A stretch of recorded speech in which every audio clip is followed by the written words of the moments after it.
வணக்கம் நண்பர்களே. பாதாம் சாப்பிட்டால் மூளை கூர்மையாகும், இதயம் பலப்படுத்தப்படும், உடலுக்கு நல்ல கொழுப்புகள் கிடைக்கும் என்று அனைவருமே சொல்றத நம்ம கேள்விப்பட்டிருப்போம். ஆனா அதிகமா பாதாம் சாப்பிட்டால் என்ன ஆகும்? யாரெல்லாம் பாதாம சாப்பிடக்கூடாது? பாதாம் ரொம்பவுமே நல்ல உணவு தாங்க. ஆனா எல்லாருக்கும் அது நல்லது கிடையாது. சிலர் அந்த பாதாம சாப்பிடவே கூடாது. அப்படி சாப்பிட்டா அவங்களுக்கு ஆபத்தை ஏற்படுத்தும். தினமும் ஒரு கைப்பிடி பாதாம் சாப்பிட்றது எல்லாருக்கும் பாதுகாப்பானது கிடையாது. ஸோ ஒரு நாளைக்கு எவ்வளவு பாதாம் எடுத்துக்கிறணும் அப்படிங்கிறது அளவுன்னு ஒன்று இருக்குது. ஸோ அளவோடு எடுத்துக்கிட்டாதான் அது நம்மளுக்கு ஆரோக்கியத்தை கொடுக்கும். அளவுக்கு மீறினால் அது அமிர்தமாக இருந்தாலும் அது விளைவுகளை ஏற்படுத்தும், அது ஆபத்துகளை ஏற்படுத்தும். ஸோ அளவோடு நம்ம எடுத்துக்கிறணும். எப்படி சரியான முறையில் பாதாம அளவோடு எடுத்துக்கிறது, யாரெல்லாம் இதை சாப்பிடக்கூடாது, யாரெல்லாம் சாப்பிடலாம், எல்லா விஷயத்தையுமே இந்த ஒரு வீடியோவில் நம்ம பார்க்க போகிறோம். ஸோ இந்த வீடியோ ரொம்ப ரொம்ப முக்கியமான ஒரு வீடியோ.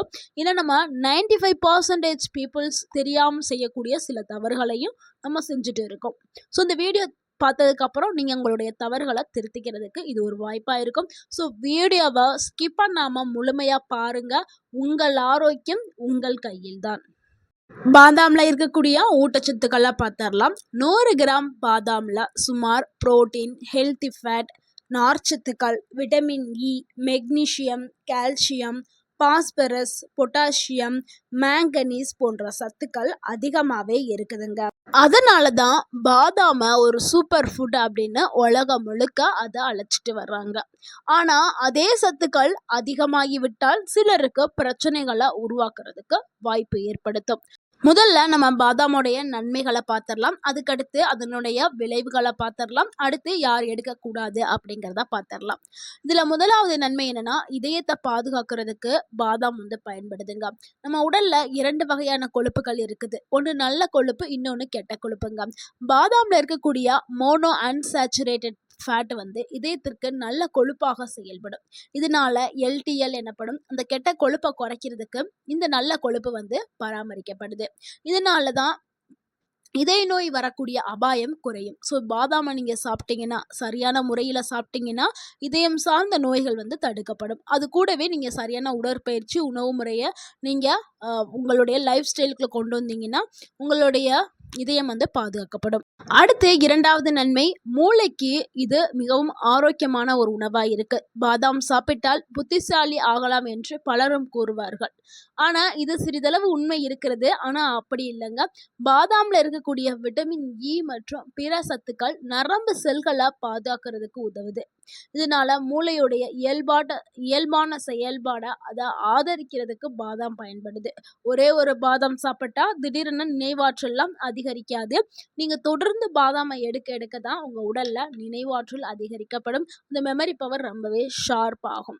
ஸோ பாதாமை தொடர்ந்து எடுத்தீங்கன்னா உங்களுடைய மூளை ரொம்பவுமே ஆக்டிவாக இயங்க ஆரம்பிக்கும்.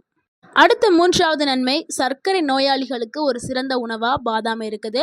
பாதாம் கிளைசிமிக் இண்டெக்ஸ் மிகவும் குறைவாக இருக்கக்கூடிய ஒரு உணவு. இதனால் சர்க்கரை நோயாளிகள் தாராளமாக பாதாம் எடுத்துக்கலாம். இதில் நார்ச்சத்து, நல்ல கொழுப்பு இருக்கிறதுனால உணவுக்கு பிறகு இரத்த சர்க்கரை வேகமாக உயர்றதை ஓரளவு கட்டுப்படுத்துறதுக்கு பாதாம் பயன்படுது. இதனால் சர்க்கரை நோயாளிகள் தாராளமாக பாதாமை எடுத்துக்கலாம். அடுத்து 4வது நன்மை, உடல் எடையை குறைக்கிறதுக்கு பாதாம் பயன்படுதுங்க. பாதாம் சாப்பிட்டால் உடல் எடை அதிகரிக்கும் அப்படின்னு நிறைய பேர் சொல்கிறாங்க. ஆனால் அது ஒரு தவறான நம்பிக்கை. நீங்கள் அதிகமாக சாப்பிட்டீங்கன்னா உடல் எடை அதிகரிக்கும். ஏன்னா இது கலோரி அதிகமாக இருக்கக்கூடிய ஒரு உணவு. நீங்கள் அளவாக எடுத்துக்கிட்டிங்கன்னா உடல் எடையை குறைக்கிறதுக்கு பாதாம் பயன்படும். ஆனால் அளவாக நீங்கள் இப்போ ஒரு நாளைக்கு 2 பாதாம் ஊற வச்சு நீங்கள் காலையில் எடுத்துக்கிட்டிங்கன்னா நீண்ட நேரம் பசி வராமல் இருக்கிறதுக்கு உதவும். அதிகமாக சாப்பிடக்கூடிய அந்த பழக்கத்தை குறைக்கிறதுக்கும் பாதாம் பயன்படும். ஸோ இதனால உங்கள் உடல் எடை ஆட்டோமேட்டிக்காக குறையிறதுக்கு இது பயன்படும். அடுத்த 5வது நன்மை என்னன்னா, சருமத்தை இளமையாக வச்சுக்கிறதுக்கு பாதாம் பயன்படுது. பாதாமில் விட்டமின் இ இருக்குது. இது ஒரு சக்தி வாய்ந்த ஆன்டி ஆக்சிடென்ட்டுகள். இது செல்களை ஆக்சிடேட்டிவ் சேதத்திலிருந்து பாதுகாக்கக்கூடிய ஒரு ஆன்டி ஆக்சிடென்ட். ஸோ இதனால் உங்களுடைய சருமம் எப்பொழுதுமே இளமையாக இருக்கும். முக்கியமாக சூரிய ஒளி, மாசு, மன அழுத்தம் போன்ற காரணங்களால் ஏற்படக்கூடிய அந்த சேதத்தை குறைக்கிறதுக்கும் இந்த விட்டமின் இ பயன்படுது. அடுத்து 6வது நன்மை, எலும்புகள வலுப்படுத்துறதுக்கு பாதாம் வந்து பயன்படுது. பாதாம்ல கால்சியம், பாஸ்பரஸ், மெக்னீசியம் போன்ற தாதுகள் இருக்கிறதுனால, இது எலும்புகள ஆரோக்கியமா வச்சுக்கிறதுக்கு பயன்படுது. குறிப்பா வயது அதிகரிக்கும் போது எலும்பு அடர்த்தி வந்து குறைய ஆரம்பிக்கும். எலும்பு சார்ந்த நோய்கள்லாம் வர ஆரம்பிக்கும். ஆனா பாதாம தினமும் எடுக்க எடுக்க உங்களுடைய எலும்புகள் வலுவாக்கப்படும். ஸோ அந்த எலும்பு சார்ந்த நோய்களும் தடுக்கப்படும். அடுத்து 7வது நன்மை, ஆண்களுடைய ஆரோக்கியத்திற்கு பாதாம் வந்து பயன்படுது. பலரும் பாதாம ஆண்மையை அதிகரிக்கக்கூடிய ஒரு உணவா கூறுறாங்க. உண்மையிலே பாதாம்ல வந்து ஆரோக்கியமான கொழுப்பு, புரதம், மெக்னீசியம், துத்தநாதம், விட்டமின் இ இது எல்லாமே இருக்கிறதுனால உங்க உடலுக்கு வந்து ஒரு சோர்வை நீக்கிறதுக்கும், உடலை வந்து நல்லா ஸ்ட்ராங் ஆக்குறதுக்கும், ஒரு ஸ்டாமினா பவரை கொடுக்கறதுக்கும் பாதாம் வந்து பயன்படுது. தசைகளை ஆரோக்கியமா வச்சுக்கிறதுக்கும், இதயத்தை ஆரோக்கியமா வச்சுக்கிறது மூலியமா உடல்ல வந்து ரத்த ஓட்டம் அதிகரிக்கிறதுக்கும் பாதாம் வந்து பயன்படுது. ஸோ பாதாமை நீங்க ரெகுலரா எடுத்துக்கிட்டு வந்தா ஆண்களுக்கு தேவையான அந்த ஆண்மை பவர் வந்து அதிகரிக்கும். அடுத்து நன்மை 8வது என்னன்னா, பெண்களுடைய ஆரோக்கியத்திற்கு பாதாம் வந்து பயன்படுது. பெண்களுக்கு பாதாம் வந்து ஒரு நல்ல சிற்றுண்டியாக இருக்குது. இதுல இருக்கக்கூடிய கால்சியம், மெக்னீசியம், விட்டமின் இ, நல்ல கொழுப்பு உடலுக்கு தேவையான பல ஊட்டச்சத்துக்களை வழங்குது.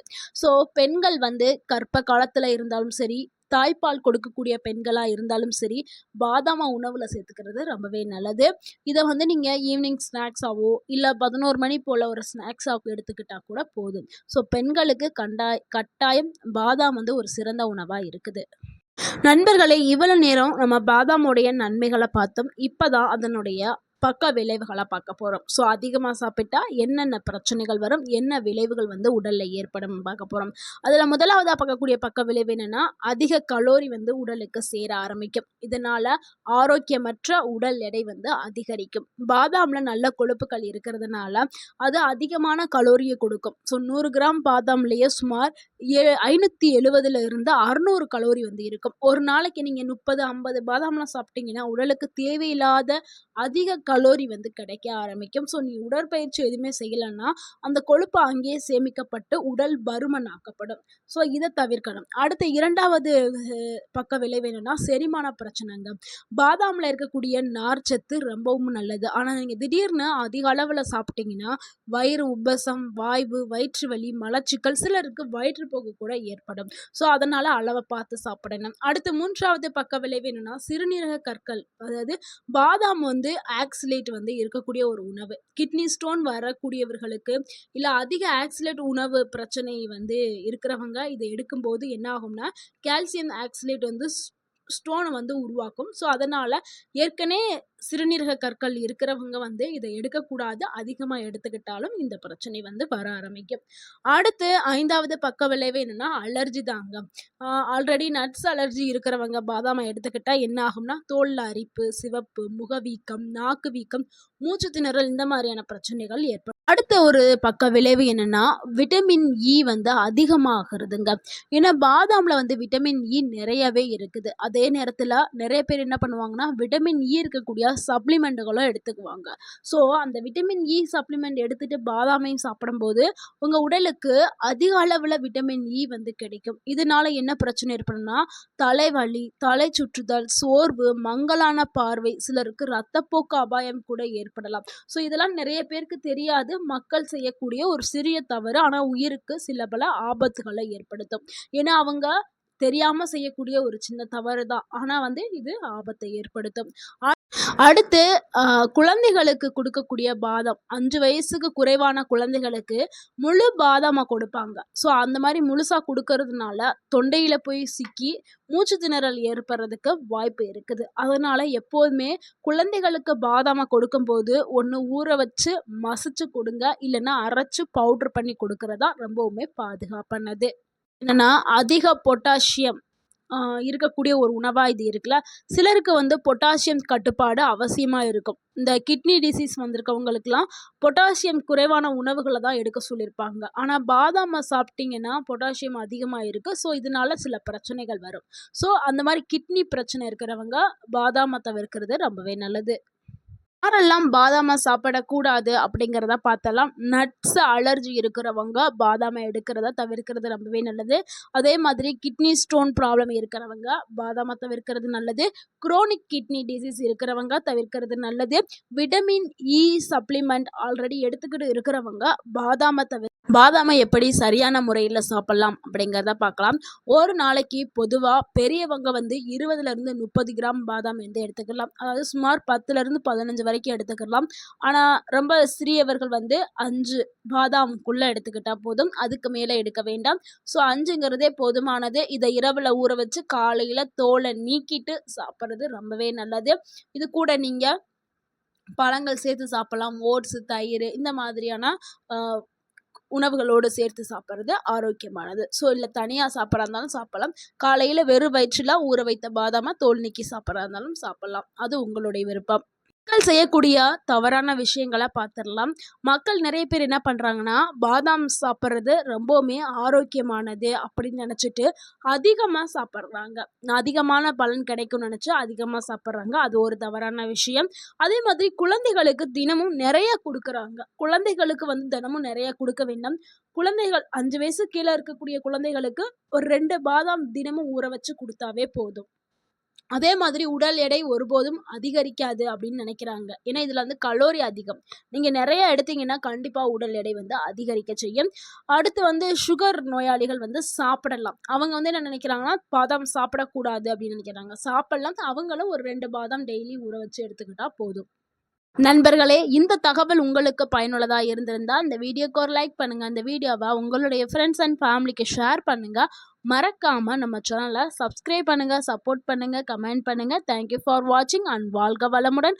உங்கள் ஆரோக்கியம் உங்கள் கையில் தான். நீங்கள் இவ்வளோ நாளாக பாதாமை எப்படி சாப்பிட்டுட்டு இருந்தீங்க அப்படிங்கிறத மறக்காமல் கமெண்டில் பகிருங்க. தேங்க்யூ.